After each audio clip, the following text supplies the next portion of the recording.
Hello, this is Franklin Wepner, one more time, making another video. This video is a theory video. I'm taking my third look at the first section of LIKUTEI MOHARAN, the collected essays of NACHMAN'S.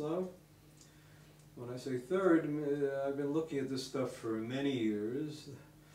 The first time I was more or less satisfied with what I read in the official Breslov Research Institute version, the big black is these books here, what the editor Chaim Kramer had to say. The second time I found another level, and the third time I think I found another level. And this third, each time it gets more complicated, as far as it's unfortunately for you. When I try to convey this to you in a video, it's not going to be easy, I'm telling you now. So if you like easy things, you may as well push delete right now. Even for me, to get a handle on all the things going on in this little amazing little essay here is quite a job. I can beginning to understand now why they put this thing in the beginning of LIKUTEI MOHARAN, because it's so close to the real heart of it. And without really understanding this essay, I don't see how you can do much with the rest of it, frankly. I haven't read the whole 14 volumes, going to be 15 I heard, of the Research Institute version, but to put it this way, if they're right, I'm wrong. So that's all I can say. But you decide for yourself, okay? All right? I'm going to violate the cardinal sin that everybody who has a superficial understanding of Nachman of Breslov, the cardinal sin would be to talk about philosophy when you're talking about Breslov Hasidus, and I'm going to violate that right off the bat. So if you're allergic to philosophy, you may as well flee this one also. And if you think the therapy has nothing to do with, healing has nothing to do with Nachman of Breslov, then you better delete this one also. But what I'm doing here is a grand job of putting together Gestalt therapy, Greek philosophy, not a whole lot of it, but certain basic assumptions of Aristotle and Plato, and of course the Kabbalah. What else? What else is in the pot here? The therapy, the philosophy, the Kabbalah, oh, and the performing arts, of course. Whoever thinks that showbiz has nothing to do with Nachman of Breslov, also this is going to be very aggravating. But I feel very proud of this. What I have to say about this thing. I think this is one of my most I feel I really accomplished something, that I begin to understand this thing after all these years. All right, here we go. Here we go on a roller coaster. So the thing begins. Here's the oh, by the way, my commentary is going to be attached to the video. If you look at Vimeo, you'll find it there. If you look at YouTube, you won't find it because they don't let me put any more than a couple of paragraphs. If you look at Medicafe, I think you'll find it there. And if you don't find it there, then look at my website under the Platonic tradition, Nachman of Breslov, and there you'll find number 25 is this thing called supplement to LIKUTEI MOHARAN number 1. So this is the supplement. I already wrote an essay on that, but I'm not going to deal with that one. I'm going to deal with the new one. Alright, so he starts off, Ashrei T'mimei derech, happy are those whose way is perfect, who walk with the Torah of God. So I'm just using this official Breslov Institute translation just to get started, but I'm not going to stay with it very long. And here it goes, know by means of the Torah all the prayers and all the requests that we request and pray are accepted. The grace and importance of the Jewish people are thus enhanced and elevated in the estimation of all they may have, all of whom they may have need, whether in matters spiritual or physical. Okay, I'm not going to, he comes back to that at the end, so I'm just going to jump over that now. Also, I'm just going to quickly skim through this next paragraph and focus on the one that comes after that. For presently, as a result of our many sins, the true grace and importance of the Jewish people have fallen. Now, most of the importance of grace are found with others. It doesn't say which others. By means of the Torah, however, the Jewish people's grace and importance are enhanced. For the Torah is called a beloved doe and Yahalat Chen, graceful gazelle, She'maleh Chen, She'mala Chen, bestows grace upon those who study her. And through this, all prayers and requests are accepted. Okay, that's where he wants to get at the end. But what we're dealing right now is the beginning. In the beginning, the first sentence is the essence of it. If you don't get the first sentence, you're lost. And I was lost for a long time. And I don't think I think I'm less lost now. All right, so now the section 2 here, here's the key sentence. For a Jew must always focus on the inner intelligence of every matter and bind himself to the wisdom and inner intelligence that is to be found in each thing. This so that the intelligence which is in each thing may enlighten him, that he may draw closer to God through that thing. For the inner intelligence is a great light that shines for the person in all his ways. As is written, a person's wisdom causes his countenance to shine. All right, that's the main thing here. So, now how do you understand that? Again, here I'm looking at my essay. The key phrase is Listakel basechel shel kol davar. Now, reading that literally means to look at hasechel, intelligence. We usually think of that. Shel kol davar. We might think it's idea of each thing, but when you just take it literally, and we know that NACHMAN'S is a master of the dictionary. He knows that every possible nuance of every word. That's what's one of his major accomplishments. And here he's playing back and forth between the idea of listakel with a samech lamed, samech kaf lamed, and sechel, which has sin kaf lamed. Okay, so listakel or the word lahaskil means to look at something, to pay attention to it. Or in other words, what I'm driving at here is the idea to be aware of something, to contact it. If I see, I'm looking out there, I see a green towel hanging somewhere, so I'm looking at this green towel, and I'm looking at the towel. Now, if I want to find the inner idea, what he's translating here is the inner idea. Now, that's the question. How do we understand this idea? What's the inner idea in that towel? Now, I'm not going to bother with what they say here in the book about it, what the editors say about it. But I'm going to go to my second level of understanding of that idea, which I came to the conclusion as well, like when we paint a branch, you first become the branch. So I thought, well, we got to identify with the towel. I am the towel, and I'm hanging here, keeping out the noise a little bit, keeping out the heat or the cold, whatever's out there, and I'm sort of like an improvised curtain or something like that. Okay, and my function is to protect, maybe, if I think about it at this moment, to protect from noise, protect from distractions. That's my function. So, and then I like in my life, if I think of myself as some kind of trying to do something for Am Yisrael, for the Jewish people, so I want to protect the Jewish people from being misled and wasting a lot of time and energy on, okay? So I can relate, I can identify with that idea. That was where I got to the second time I understood this essay, the idea of becoming the object to identify with it. That way you're finding in some way the inner idea. You're setting up what Leibniz would call a monad, another center of consciousness out there, giving it to the towel, and then I could even do a little Gestalt therapy and talk to the towel, and have the towel talk back to me. So that we're familiar with. But then there's a third level, And that's the one I want to get to now. And that is,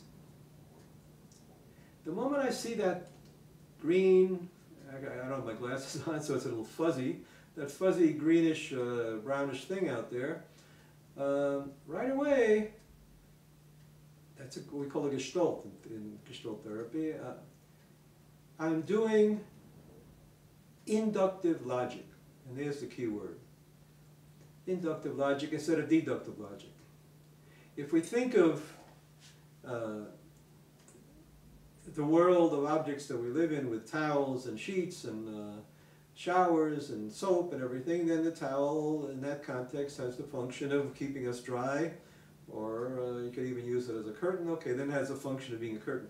But in that's deductive thinking, breaking the world down into a big matrix grid of logical constructs, and we live in that grid, and we need it in order to get a lot of things done in our life. If we didn't know what a towel was, we couldn't.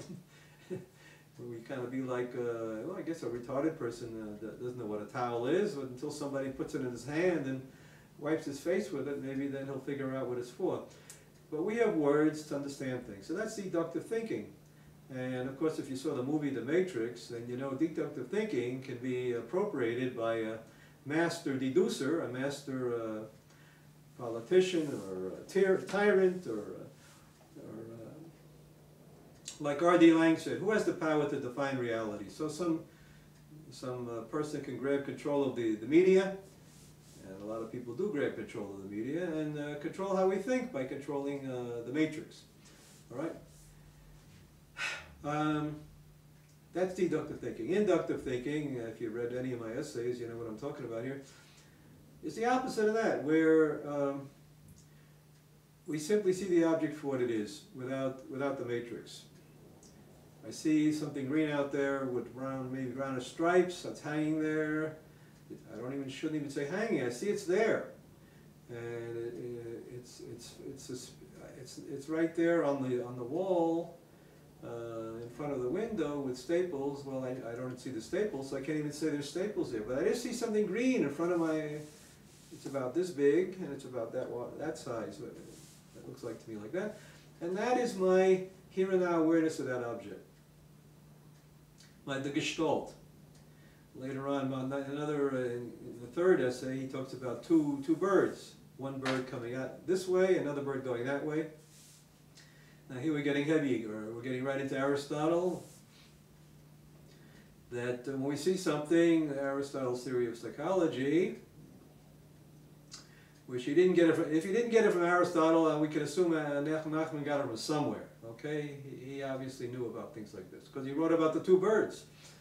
So here we have the two birds. The towel is one thing coming towards me, and if I'm like Moses with my horns here, or like that, I'm radiating something out, which is my bird, and the two birds meet in the middle, and that's the contact boundary, and that's what I experience reality. So we're talking about a phenomenological idea of reality, a world that I construct, and it's what they used to call in the Middle Ages a man-centered universe. And now we've outgrown the man-centered universe. We have supposedly a scientific universe where we have the matrix. But Nachman of Breslov, in the tradition of pietism, is looking back and nostalgically wanting to restore that tradition of man-sized universe, that phenomenological world. That's what we do in Gestalt therapy, of course, the same process. And so here it is. Now, the moment I do that, I open up a hole in the matrix, because where there was this functional thing of a towel that's supposed to be used to wipe your face or to be a curtain, there now is a hole. That towel doesn't exist. I eliminated it. It's now instead there's this greenish, brownish thing that is suspended in front of my eyes there. It's on top of that red light in the camera that's blinking right now. Where I see peekaboo, I see you in there, out there if you're anyone watching. But I don't see you really. I see you as a circle there with a certain amount of luminous light reflection, and that's the lens. I guess it's a lens, because again, I don't know what's a lens. If I'm thinking in terms of phenomenology here, what Hegel calls the phenomenology of the spirit, then I'm just going moment by moment with these awareness moments, and then little by little, they come together into bigger, higher and higher levels. And that's the context here that we need, I believe we need to understand. Because he's using the word listakel basechel. And the word sechel with a sin, kuf lamed, or is it a chet? That's a chet maybe, I think you'd pronounce it. Yes, sin chet lamed, sechel. Or histakel, samich chet lamed. Okay, those three roots.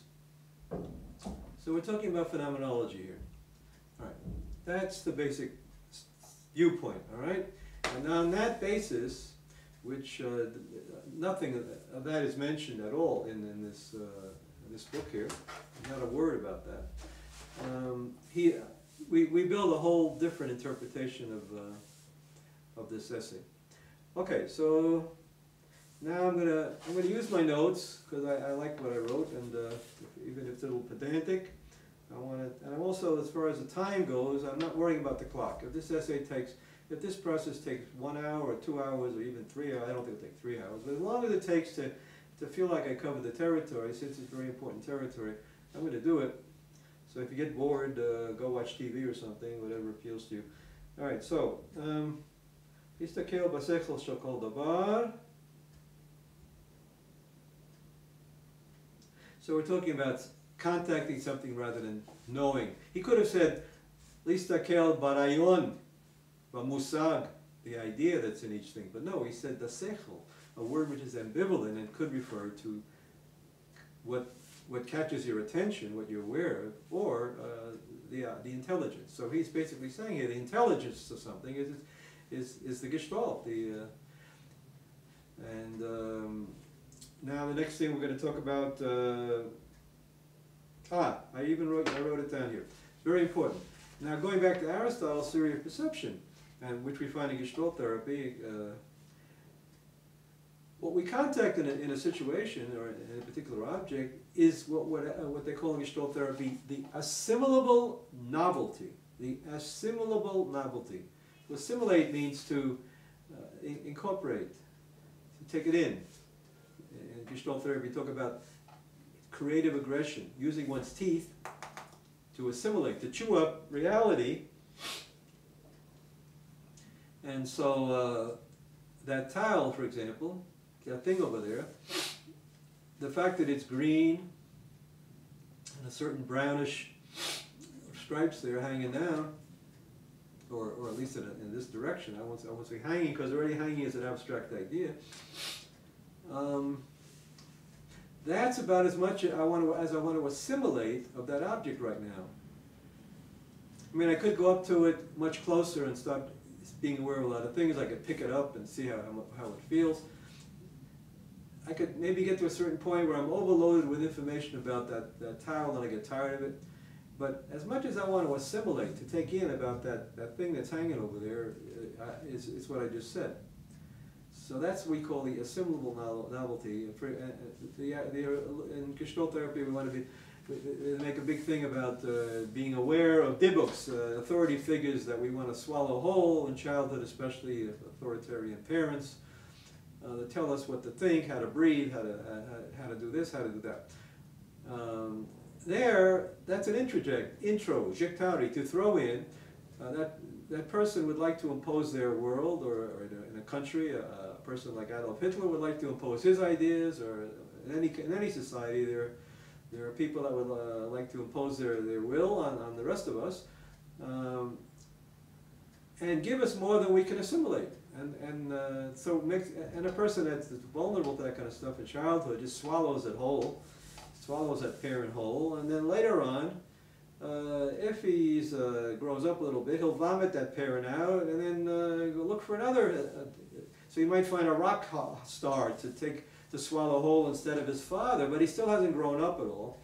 He's still into swallowing whole rather than chewing up the actual words of that father, the words of that rock star, and making sense of it and seeing what he can accept, what he can reject. So that's the idea of assimilable.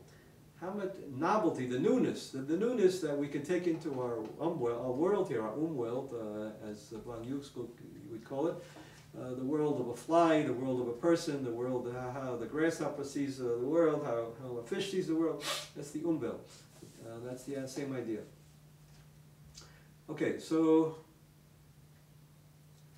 I'm having my nose itching here. I think I better get myself. I don't want to stop the video, but I do want to stop rubbing my nose. 1 second.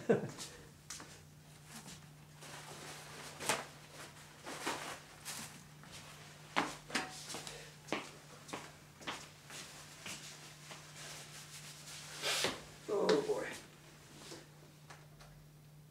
These lights are really rough to deal with. I got 1, 2, 3, 4, 5, 6, about 8 lights, 10 lights on here, little lights, so I don't have to deal with a huge light glaring in my eye here. Anyway, so that's the first sentence. You know, look at that. We talked about 15 minutes, 20 minutes about the first sentence. So we go on here.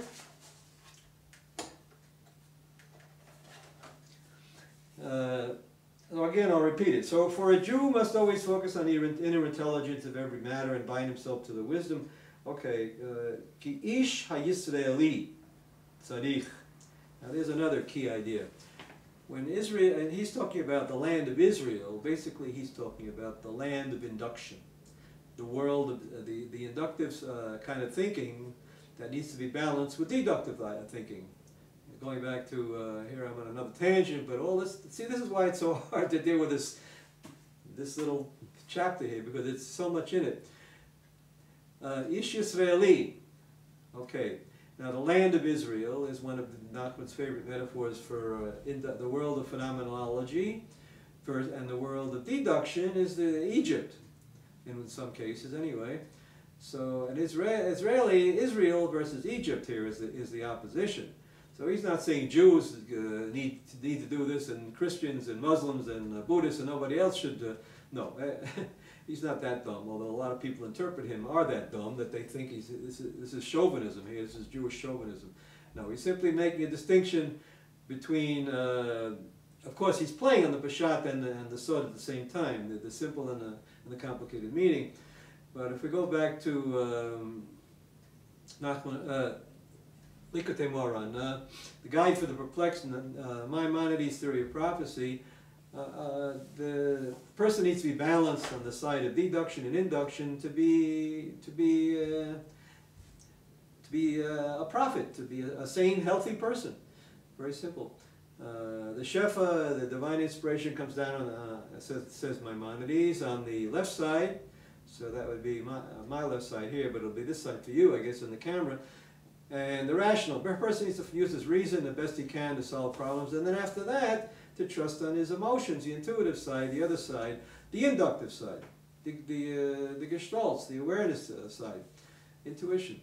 And then balance the two with a slightly greater emphasis on the side of intuition, and then you get a prophet. If you're not balanced, if you're too much on the side of the reason, you're a professor. If you're too much on the side of the emotions, you're an artist or a politician or something. But a prophet, a wise man, a tzaddik, is in the middle pillar, okay? Balanced.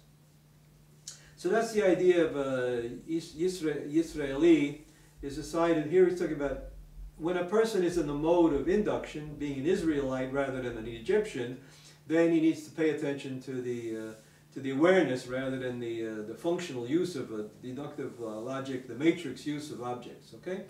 So that's what I make of the word Yisraeli here.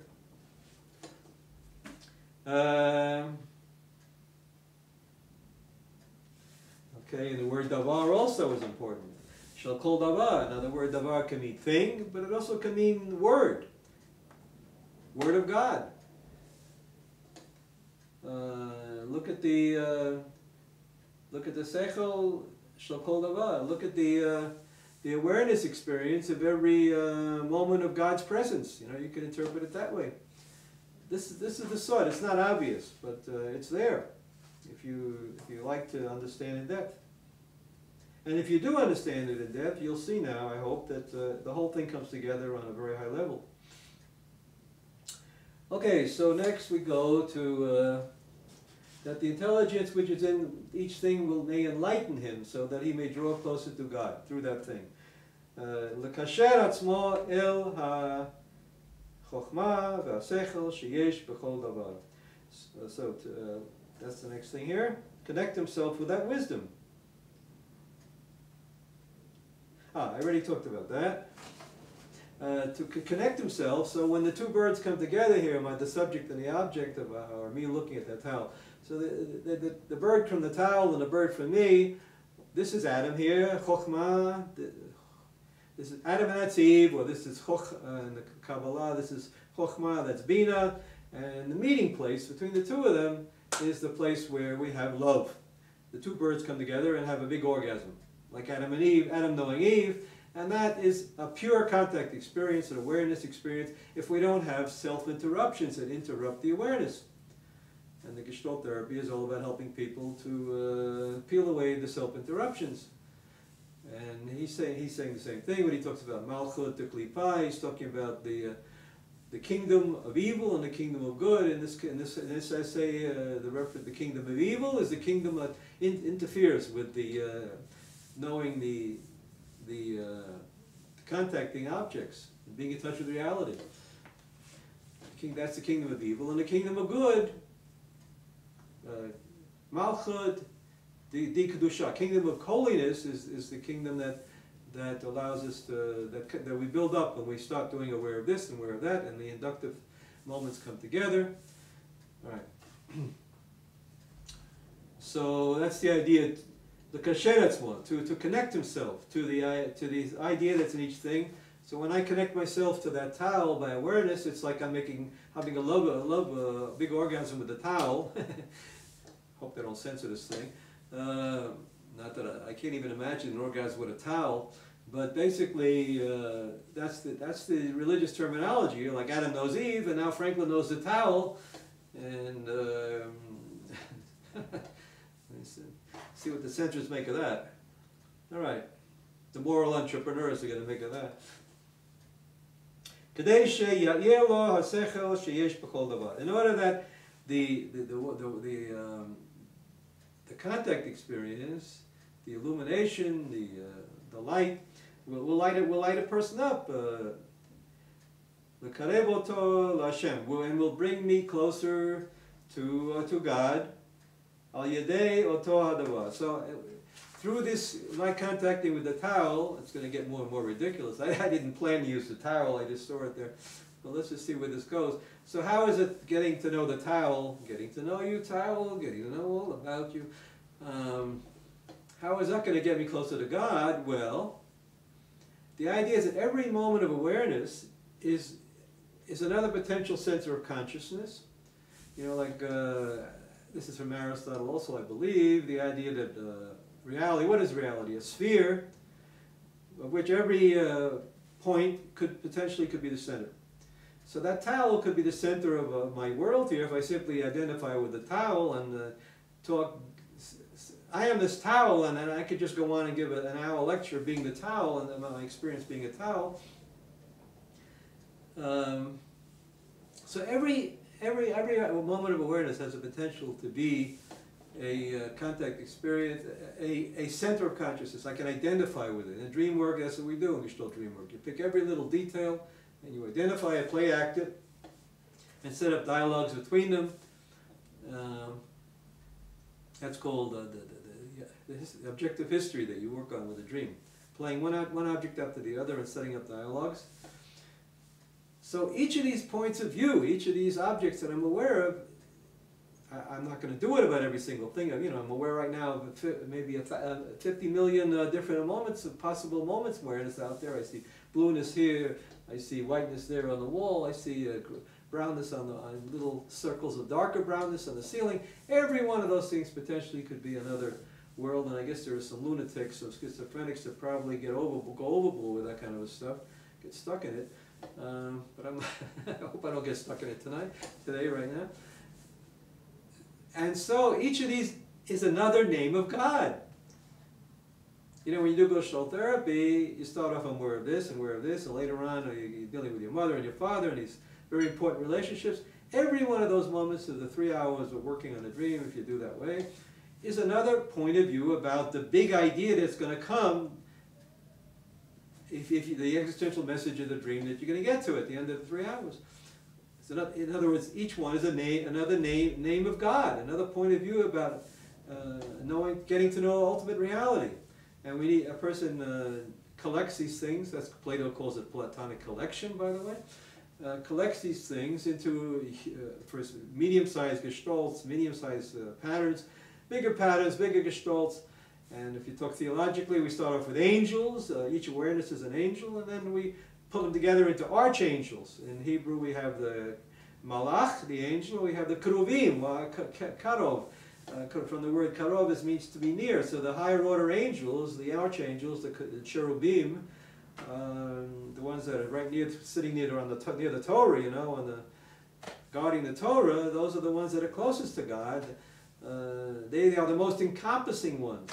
If you're doing Gestalt therapy, then maybe that gets to the point where your parents become these archangels in your Gestalt therapy work, until you get to the big existential moment where the great idea of the dream, where you realize, oh, well, I should do this in my life, you know.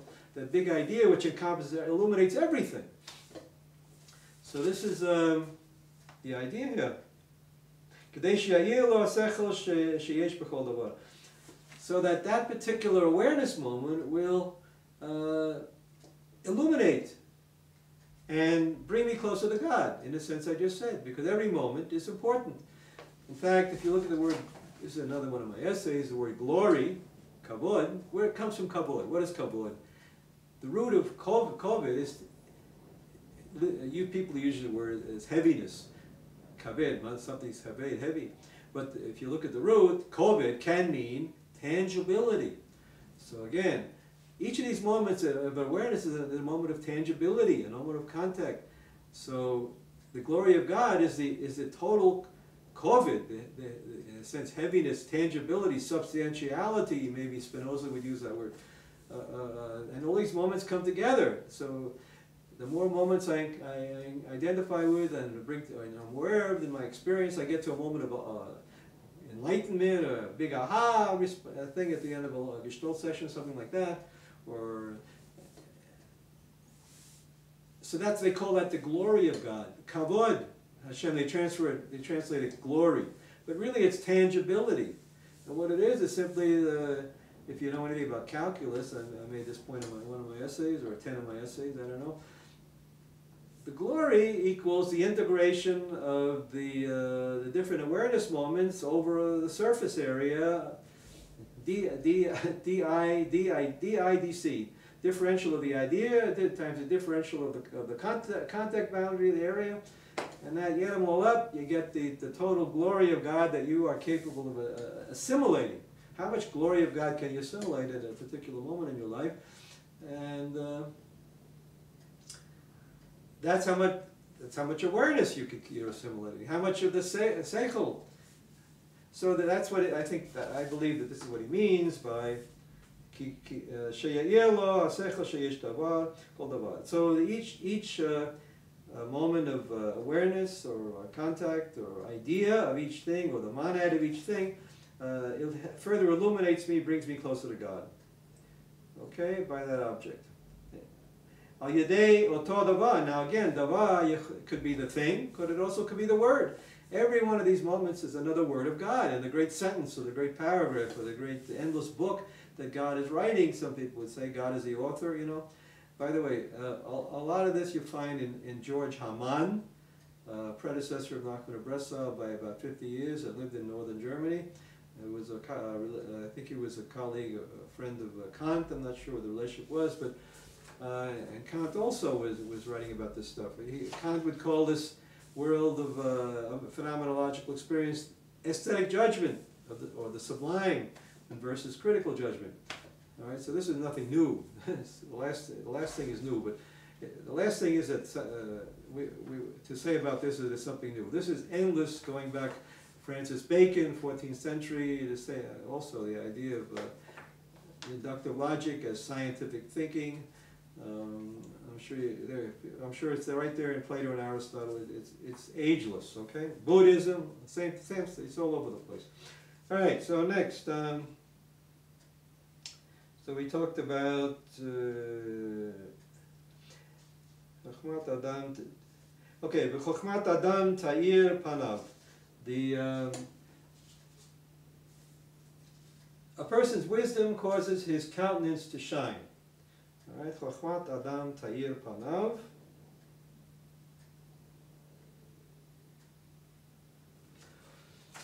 Let's look at that for a moment. Basically, I said that already.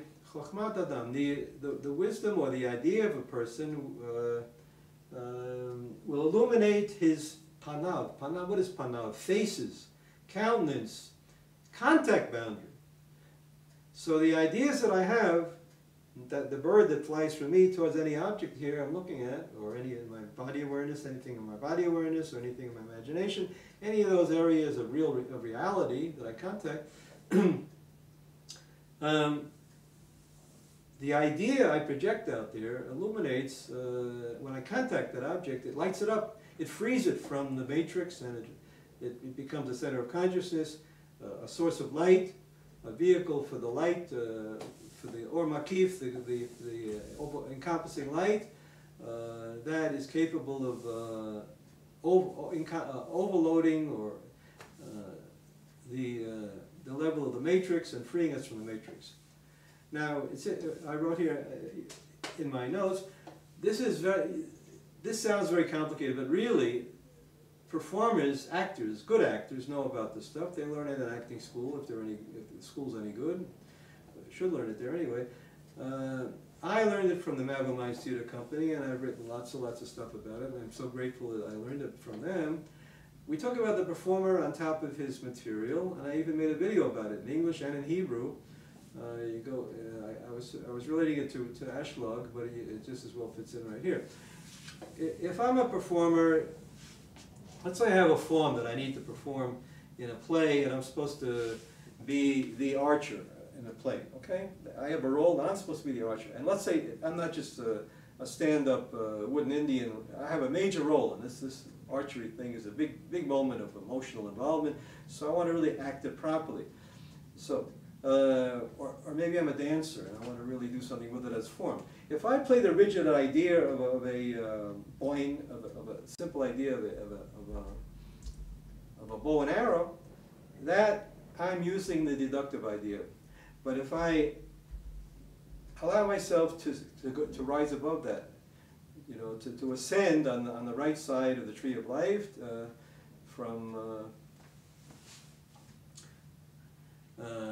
so that I better not stand up too high. I don't know how much of me is going to be in the picture. So let's say I do it here a little bit high. I should have checked this before, but I don't want to stop the video right now. Anyway, so here I'm doing this. Now, if I allow myself, let's say maybe it's a comedy role, and I want to be free to play with the form of the archer. So I look like myself doing it, and I can imagine myself mocking it. There was another video I did of that. Make a little dance out of it, and maybe I could do boing, boing, boing, boing, little one. I can play with the idea of the archery, and that way I'm a performer on top of my material. In other words, I've ascended on the right side of the tree of life inductively, and looking at the deductive side, the matrix down there, this simple frozen canned idea of a bow and arrow, the way a child would look at it and play with it. A child, you know, give a kid a 2-year-old a bow and arrow, he wouldn't always assume that he's going to shoot something with it. He might play with it with his feet. He might eat it. He might anything he could do with it, you know. So a child is free to play with the objects, and he's free. He's not yet stuck in the matrix. So that's the idea here. The same idea here. Okay.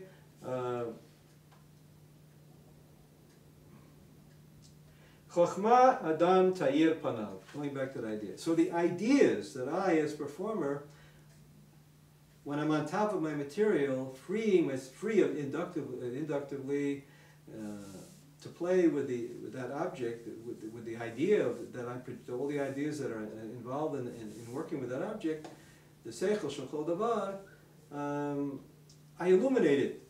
Panav.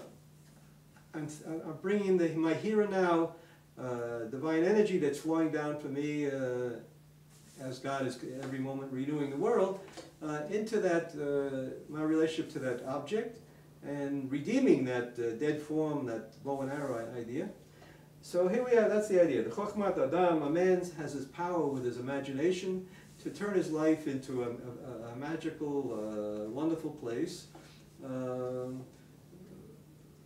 full of, you might say, hyper reality. Of course, you can overdo it and get on drugs and push the limit there. But if you just use your creativity to illuminate panav, to illuminate your contact boundary, your world, the world that you create for yourself, then you are basically serving the function of a prophet in your own life and in illuminating your relationships with other people. Okay, I think I got that across. Next one, next sentence. How am I doing here? I got 6 pages to do, and I got to the second page here, and I did it. It's almost an hour. Well, I'll get as far as I can. All right. V'zeh b'chinat Yaakov ki Yaakov zacha la b'chora shehu reishit. And the translation here, and this is the concept of Yaakov. For Yaakov merited the rights of the firstborn, which is reishit, beginning, the concept of wisdom. Reishit is wisdom. Okay, and then it goes on here. This corresponds to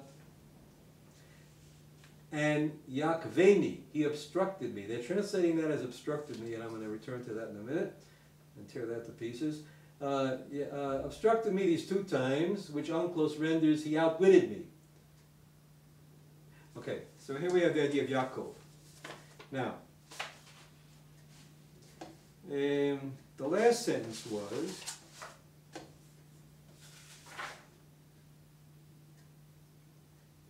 first, wisdom causes his countenance to shine. Chokhmah ya'ir panav.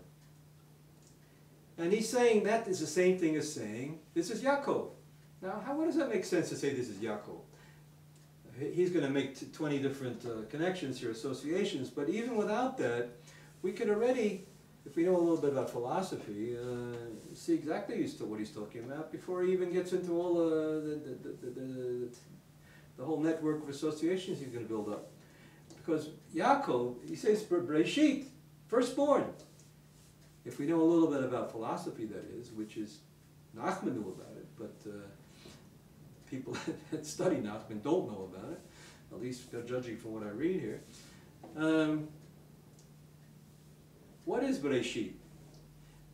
Rashi knows about it. If you look at Rashi, you see, I don't have the text here, I don't want to get into Rashi now, but basically the basic idea that Rashi has, the first moment God creates the whole world, and then he takes 6 days to all the creatures, the seeds are there the first day, and then in the 6 days each of the different things sprouts, and then at the end of the week, the initial idea of Breshit, the beginning, Genesis, somehow encompasses in its light, in its great light, all the little things, the potentials that came to, potentials that were fulfilled, as for example, trees became trees, and grasshoppers became grasshoppers, and all of those things finally on the Sabbath day are illuminated, and philosophically we have the thesis, the antithesis, is the synthesis. We have the initial idea, the thesis, which includes within it the ultimate fulfillment, and then we have the antithesis, all the many things that come out of the one idea, and then finally the synthesis, when the oneness and the manyness come together. Philosophically, we call that identity, is the thesis, the one thing. Difference, all the many things, breaks up into all different things, and then identity and difference, the synthesis, the completion of the dialectical idea. All right, so that's what we got here. Doesn't say so, and I'm sure the Breslavers, a lot of them are running with the tar and the feather right now. But the key is Aristotle. Aristotle? He mentioned Aristotle? Nachman of Breslov and Aristotle? Sin? Okay, cut that garbage. Aristotle, one of his key ideas is simply the idea that of action. It's a philosophy based on human action. Is that actuality is prior to potentiality, which is what I just said. The reality of a moment of creation, the genesis, the origin, the first moment, precedes all the things having their potential, all the seeds coming to having their potential realized. So actuality, the reality of that moment, the total reality when a person starts off on a committed action, let's say the decision to get married maybe, okay? And then to get married, well, then you first got to get the ring, and you got to haggle about the money, and you got to do this, and you got to do that, run around and then set up the wedding, and all of these little things. But it wasn't for that basic idea of making a decision to get married, then that actuality, if you don't have the actuality, if you're not, didn't make that decision, you're not committed to it, and you let your parents to set up all that stuff, then it's not going to be much of a wedding. Okay? So there's the idea. So Yaakov being the firstborn, Breshit, that's it. So Yaakov, the idea of Yaakov symbolizes this moment of the encompassing idea, the action, the moment of crucial action, right? Now,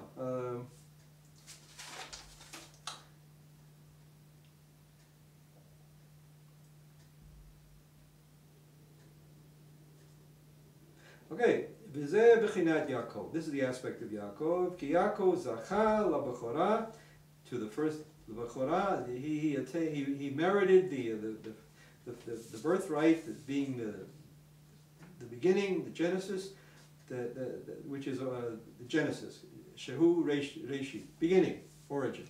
Okay.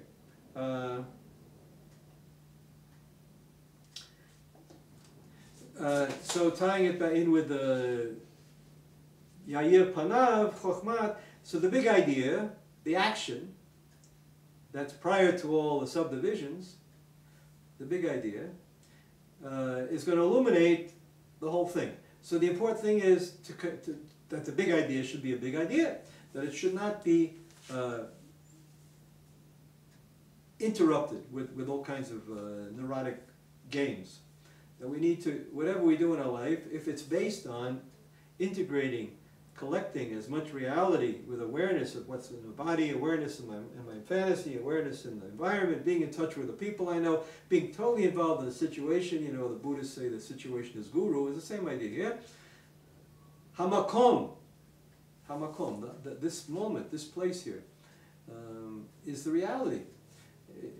And if we're totally committed to that reality and are fully involved in the glory, all the different, integrating all the moments, then our action that we make will be on the level of Yaakov, as though we are firstborn, as though we are there at the beginning of the world, because we are beginning a world when we begin a committed action. All right? So, that's the idea. So in Gestalt therapy, as the parts of a person's action evolve and become more and more revealed in the course of the work, the dream work, more and more he moves towards, let's say, expressing love. So in his work with the images of some person, some loved object or something that he might be working to in his fantasy and working with the relationship or something, so the more a person allows the love to really come out and not be held back by all kinds of inhibitions and muscle tension, all kinds of stuff called self-interruptions in Gestalt therapy, and Nachman calls it the Malchut de Klipa, the kingdom of evil, the kingdom of shells, and instead the totaling up of all these moments of awareness is the Malchut de Kedusha, the holy kingdom, holiness. All right.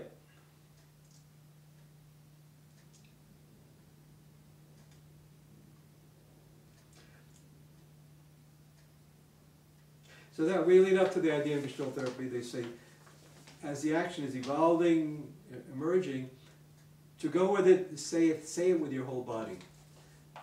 let your voice be alive, your body be alive, your imagination be totally involved, and there are all the problems, you know, that interfere with that, because we're all to some extent blocking out certain elements of our potential, of our awareness, of our reality.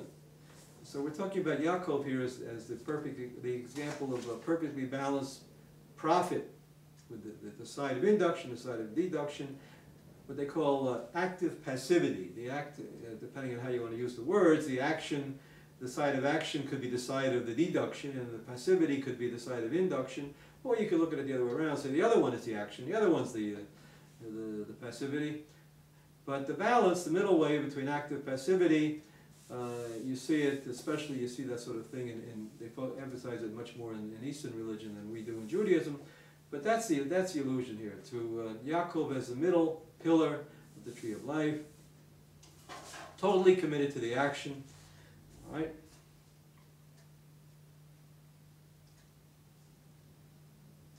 וזה בחינת ויעקבנו פעמיים, בתרגום אונקלוס וחכמני. Do I have time to deal with this one? I think I might have another 5 minutes here on this tape.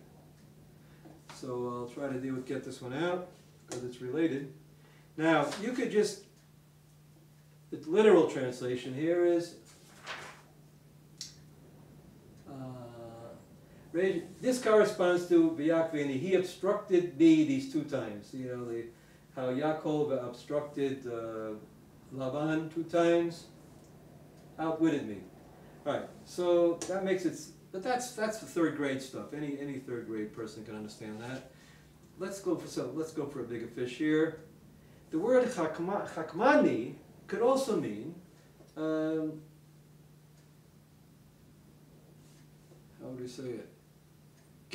Caused wisdom, to cause wisdom. He gave me wisdom twice.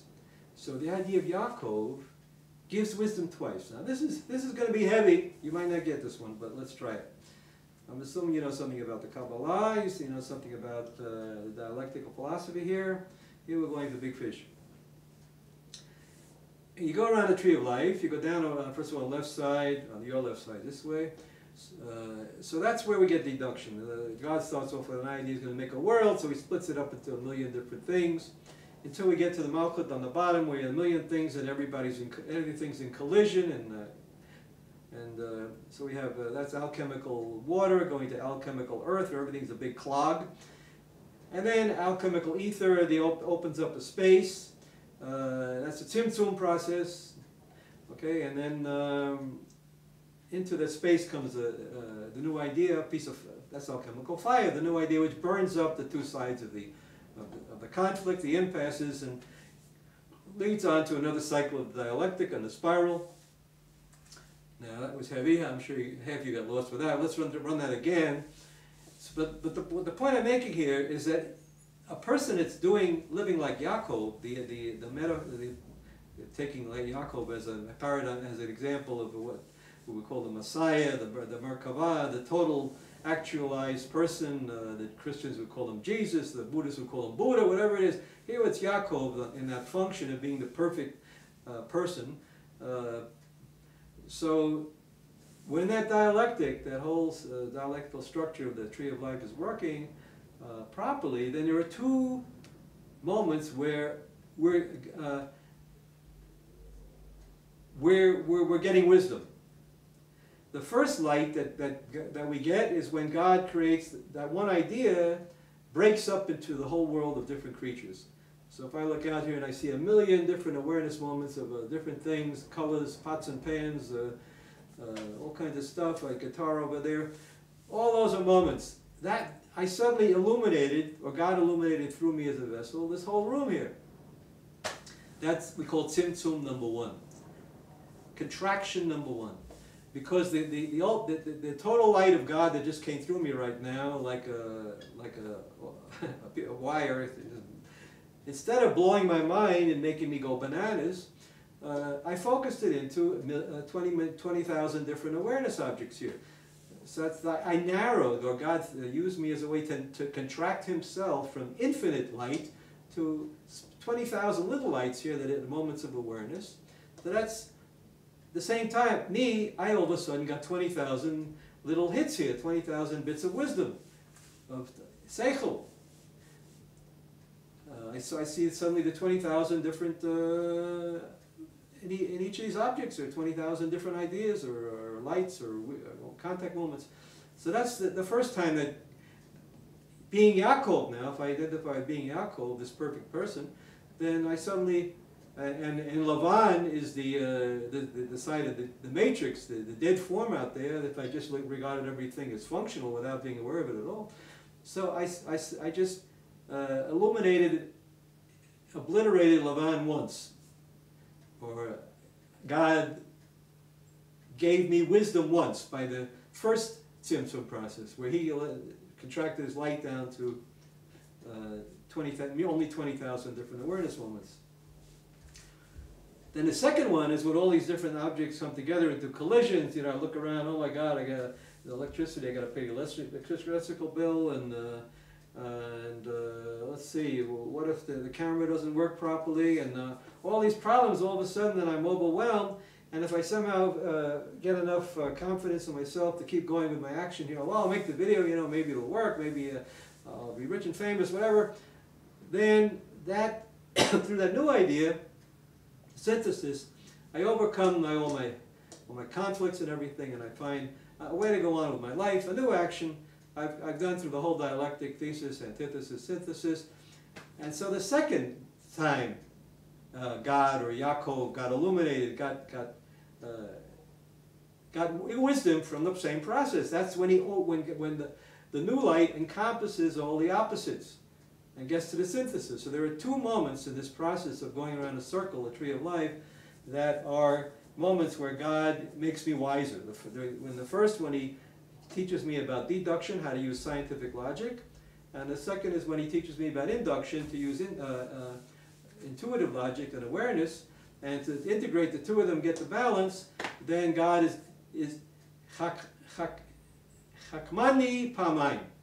I got wised up twice in the process of surrendering totally to the action of doing this video right now, and you just saw what happened, an example of chakmani pamayim. And at the same time, I obliterated Lavan, I obliterated the matrix, I illuminated all the objects in this room with you as an audience out there to encourage me, and I'm projecting that role of supportive audience out there onto you. I set up a whole system here, a phenomenology of the spirit, a world of action, of illumination and light and kind of prophetic function I'm doing here by balancing the different levels of awareness and everything. So that's what I get out of this. V'zech b'chinat yakvenu pamayim. That he made me smart twice, gave me wisdom twice. Tirgon onkelos chakmani. Okay, but the usual third grade intelligence idea is, oh, Yaakov's so smart. He was a great father of the Jewish people. He outwitted the Arabs, he outwitted the Buddhists, he outwitted everybody else. Bravo! I'm Yisrael, Deutschland, Yisrael, über alles. We don't need that crap. We don't need that. We just need a little bit of Greek philosophy, or wherever you get it from, to appreciate what's going on here. That we're talking about God's wisdom and not about Israel as the master race or anything, any of that nonsense. Okay.